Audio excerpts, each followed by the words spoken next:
ilmunya Allah sampai orang-orang yang mengubah kitab Taurat dan orang-orang yang mengubah kitab Injil pun Allah beritahu kepada Rasulullah.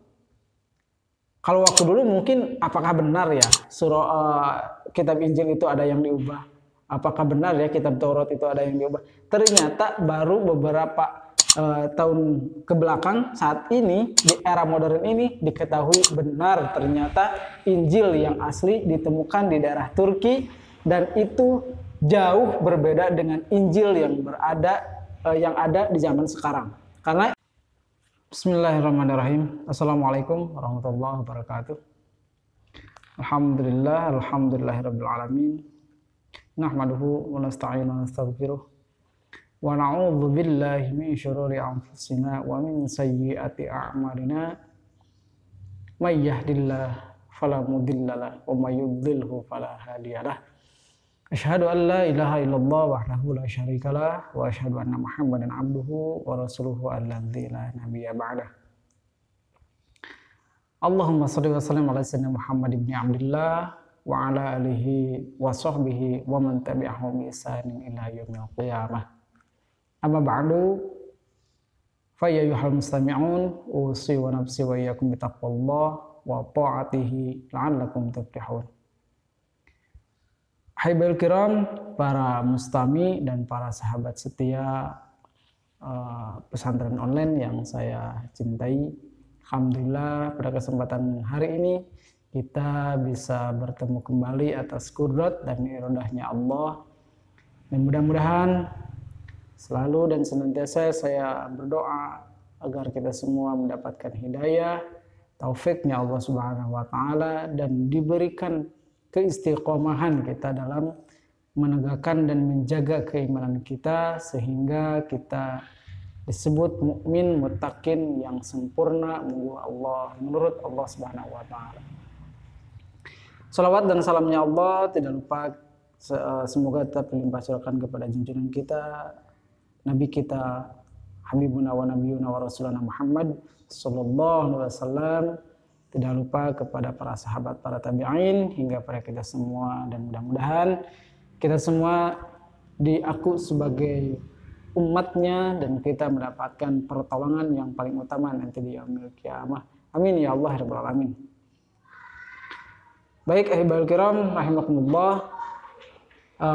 Alhamdulillah pada kesempatan ini kita memasuki pembahasan di bab sifat ma'ani, yaitu sifat basornya Allah. Maaf, perlu saya ulas kemarin, ini sama wajib akli dan mustahil Allah mempunyai sifat al-asom ya. Ini saya belum mustahil Allah mempunyai sifat al-asom. Artinya tuli gitu.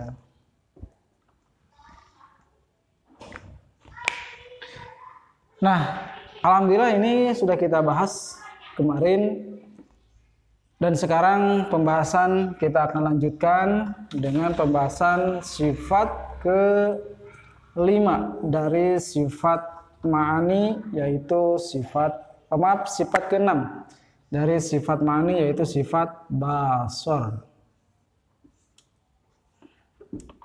Basor, dan ini artinya mustahil Allah mempunyai sifat al-umyu. Ini basar itu maha melihat, dan ini artinya buta. Nah baik, ahibal kiram,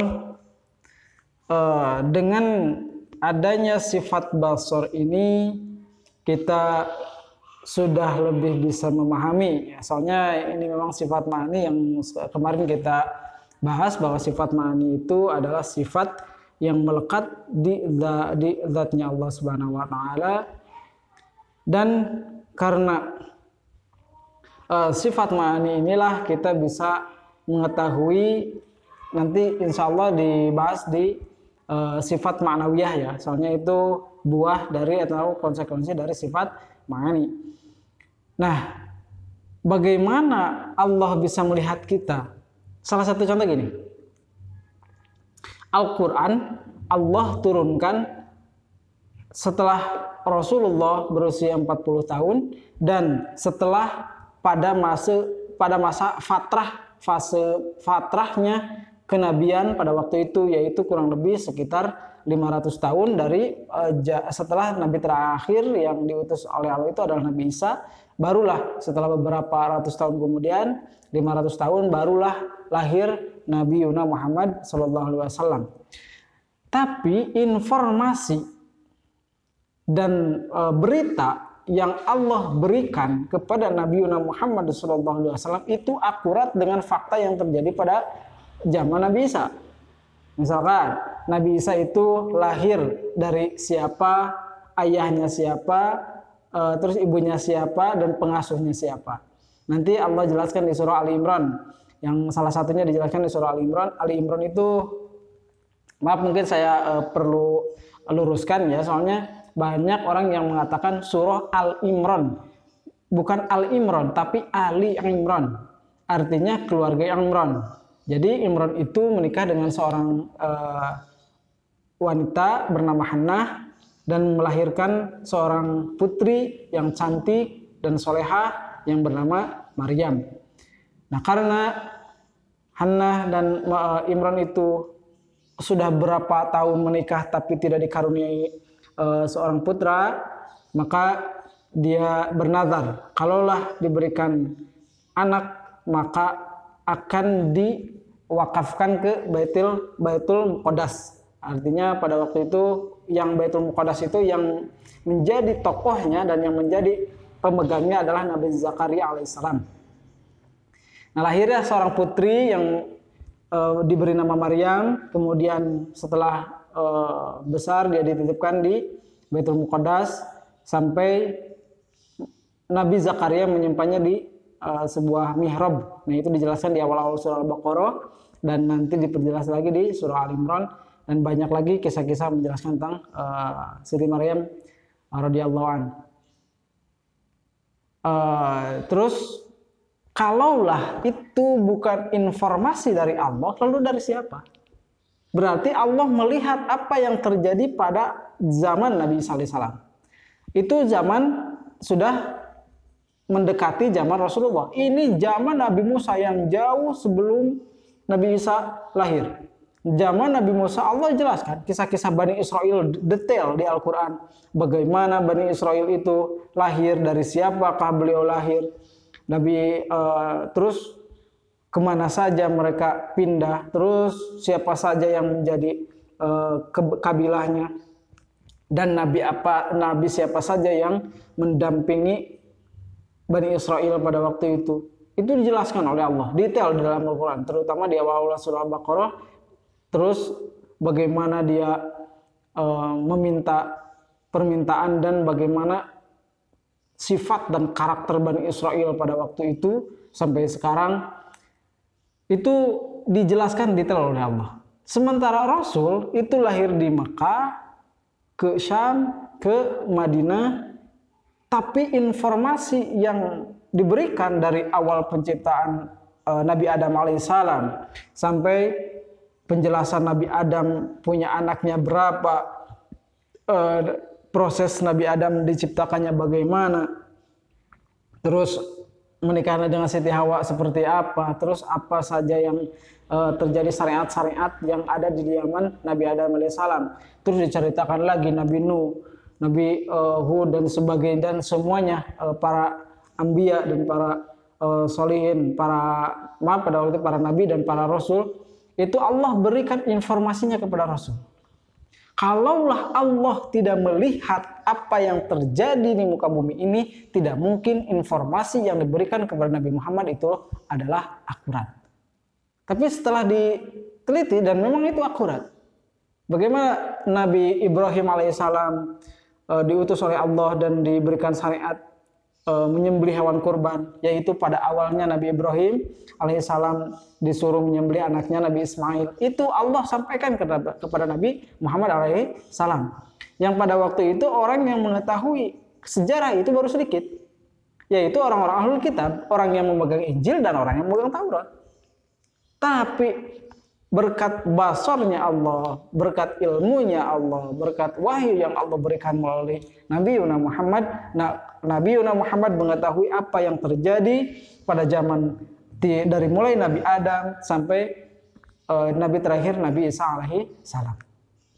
Dan tidak cukup sampai di situ. Ilmunya Allah sampai orang-orang yang mengubah kitab Taurat dan orang-orang yang mengubah kitab Injil pun Allah beritahu kepada Rasulullah. Kalau waktu dulu mungkin apakah benar ya kitab Injil itu ada yang diubah? Apakah benar ya kitab Taurat itu ada yang diubah? Ternyata baru beberapa tahun ke belakang saat ini di era modern ini diketahui benar ternyata Injil yang asli ditemukan di daerah Turki dan itu jauh berbeda dengan Injil yang ada di zaman sekarang. Karena Injil sekarang sudah ada dua revisi, yang pertama Perjanjian Lama dan Perjanjian Baru. Nah, sementara Injil yang lama itu menjelaskan dan hukum-hukumnya tidak jauh berbeda dengan hukum-hukum yang ada dalam Al-Quran. Karena Al-Quran itu diturunkan oleh Allah untuk menyempurnakan hukum dan syariat-syariat yang Allah berikan kepada Nabi sebelumnya. Ada syariat haji, syariat khitan, syariat nikah dan sebagainya. Udah Allah beritakan di kitab Injil, di kitab Zabur. Apakah di kitab Taurat ada perintah sholat? Ada. Apakah di Injil ada perintah sholat? Ada. Lalu Allah tuangkan lagi dan Allah perintahkan lagi di dalam kitab Al-Quran. Nah itu, kalaulah Allah tidak melihat apa yang terjadi, atau Allah umyu atau buta terhadap apa yang terjadi, tidak mungkin informasi yang diberikan kepada Rasulullah SAW itu akurat. Nah, dan nanti maha ilmunya Allah, maha basarnya Allah atau maha melihatnya Allah terhadap apa yang kita lakukan, nanti di akhirat pun Allah akan beritahu secara detail apa saja perilaku kita yang terjadi di muka bumi ini, yang terjadi di alam dunia ini. Nanti di yaumil hisab Allah berikan. Kamu itu diberi usia sekian tahun, diberi nafas sekian ribu, misalkan diberi kedipan mata sekian juta kali. Itu Allah maha mengetahui. Artinya Allah maha melihat. Kamu berperilaku di hari ini, jam segini, detik segini, kamu perilakunya ini. Gitu kan. Ada nanti di catatan Raqib dan Atid. Nah, mungkin saya singgung sedikit ya tentang pembahasan. Soalnya nanti tadi ada pembahasan kenapa Allah itu maha kuasa, Allah itu maha melihat, Allah itu maha mendengar, Allah itu maha segalanya. Tapi kenapa Allah menciptakan malaikat, Allah menciptakan Rasul? Kalau Allah